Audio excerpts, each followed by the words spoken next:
at center and took this all in firsthand. Matt, tell us exactly what happened. How did GW kind of narrow the gap and then unfortunately see that lead get away from them as the fourth quarter rolled on? Well, Alec, it was a tremendous game by the Colonials today.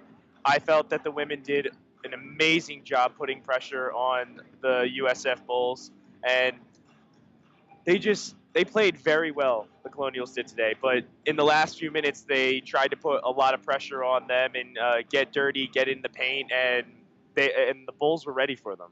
So it was kind of tough for them. The Bulls got a few rebounds and were able to get they were able to get a few more points in there and keep that lead riding out till the end of the game. We talked about height being a potential issue going into this game, especially without Prangy being available for this one. How did GW overcome that at any points, and what role did that play in the outcome of this game? Well, I think that my pick of Brianna Cummings being top scorer definitely paid off. She scored 23 points this game and really made up for the difference of not having Kelly Prangy on the court.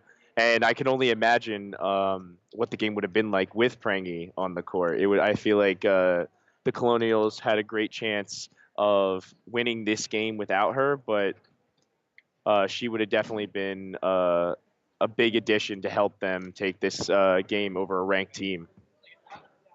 So you look at that, you mentioned Cummings' highest score, 23 points on this game, 4 assists if I'm counting right. You also, though, saw some key contributors off the bench. You saw Mahoney and Lexus Levy. Tell us about them. What did they do in order to bring GW closer to a win in this one? Well, I've been watching Mahoney for the past 3 years play on this Colonials team, and she has been a tremendous player when it comes from the outside. She is a three-point shooter. She's always been like that, and she always comes up clutch. And it was really nice to see her put up, I think it was 4 threes this game, which was really good for her. And Levy, I believe it's her first or second year on this team, and she did really well coming off the bench and giving Maylin Bautista a chance to get a few minutes rest here and there when she was coming in and out of the game.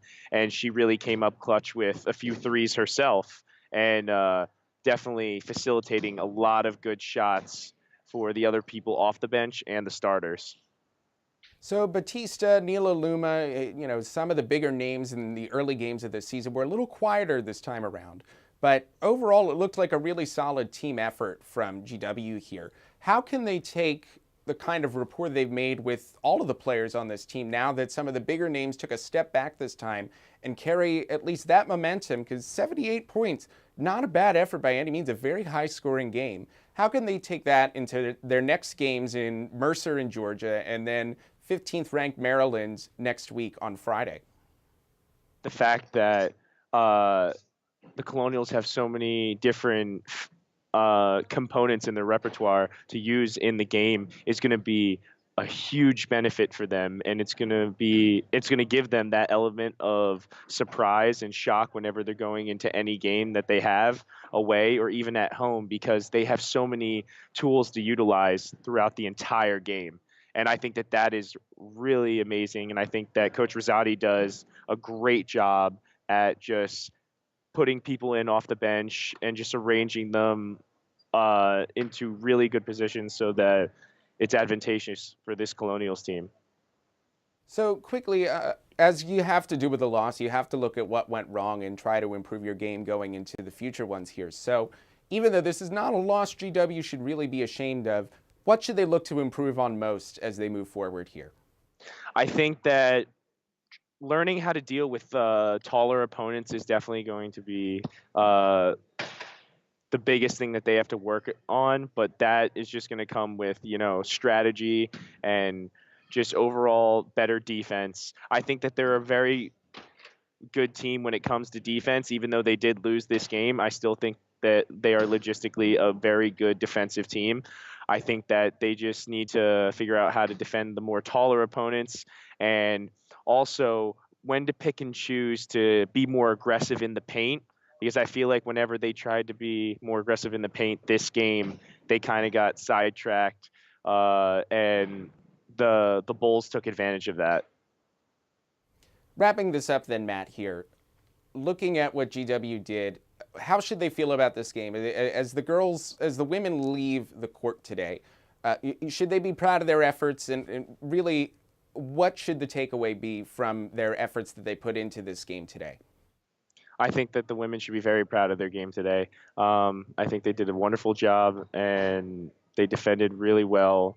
And they had a lot of great components come off the bench. And I think they just need to keep up the good work.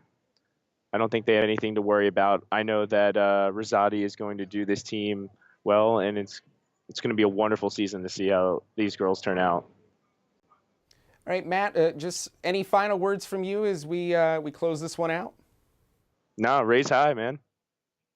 Raise high. So GW, unfortunately, with the loss, slips to 3-5. USF will go to 7-1, and as we mentioned, GW will see Mercer and Maryland on the road this week. Matt, thank you as always for your fantastic coverage, and we really appreciate keeping everybody posted here on Twitter at GWTV_sports. Matt, thanks again. This one out. Thanks for staying with us here as Unstoppable has brought you coverage of the GW USF women's game. Again, unfortunately for GW, an L for this one, 83-78 being the final score, with USF being the victor.